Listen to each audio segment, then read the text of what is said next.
back to part 2 of faster chord changes in 7 days. Today we look at something really wild. It's chord thinking. So you're using your brain. Okay, you're not going to be playing anything. We're going to be using our brain here and activating our brain. So this is really wild. I've shown people this, and they said this is a game changer. It's really improved my chord changes in my playing. So what are we doing here? So what is chord thinking? Well, if you're a race car driver and you're losing control, what they teach you to do is not look at the wall that you're about to run into, but you look at the road ahead. Okay, you look at where you're going. Okay, you don't look at what's going on. You don't look at the wall that you're about to hit and so forth.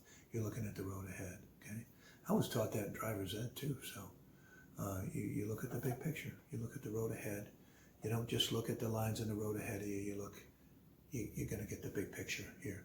You look where you're going. Okay? Of course, you do that when you're walking too. You don't just look down at the ground. You're going to have to look where you're going, or you might hit a telephone pole. You know what I mean? So that's what we're going to do here. And we're going to look where we're going. We're going to get there a lot more efficiently and a lot quicker if we look at where we're going. Okay? Say we're playing a C chord. And we've got quite a bit of time to look at where we're going. We can look at the sheet music, and we're going to the G7. And so maybe we've got quite a few strums, 4 strums, 8 strums for that G7. So we're going to think about this. We're going to plan this out here. So you're on your C chord, and where are we going? Well, your third finger is going to move down like this. We're going to have our first finger here, and our second finger is going to be here. So you think about that, you envision it. Okay, I'm moving this finger down here. I'm going to put my first finger and my third finger here. And you think about doing that. You think about where the fingers are going. And you plan the whole thing out. So for C, yeah, we're planning out our G7. Now we're on our G7 chord, and we've got to go to an F. So we're going to think about that. Okay, well, I can keep this finger here.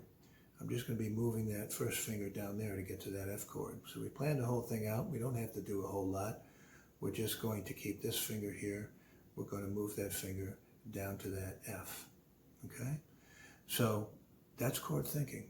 We're going to think ahead. We're going to plan things out. Okay? We're on a C chord, and we're going to a B flat. You got to think, all right, I'm going to have to bar this here. We're going to have to add those 2 fingers when I go there. So think about that and plan it out, okay? And when it comes time, all right, we're going to bar this. We're going to move these fingers over here, and we're going to have the B7. So think about that chord and look at where you're going. And you're going to get there quite a bit quicker with chord thinking. And this may be a game changer for you. Now, professional musicians, they may think quite a few chords ahead when they're playing a piece. You may be playing a piece, you may be thinking about a couple of licks you play in 3 or 4 different chords.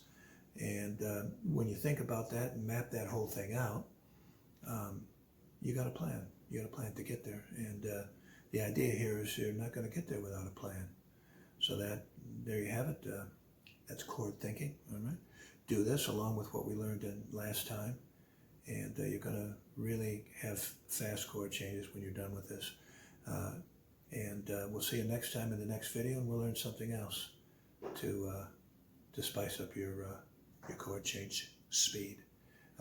Check out the link below. There's more on this at playukulelenow.com, along with more great stuff. Thanks for watching. We'll see you next time.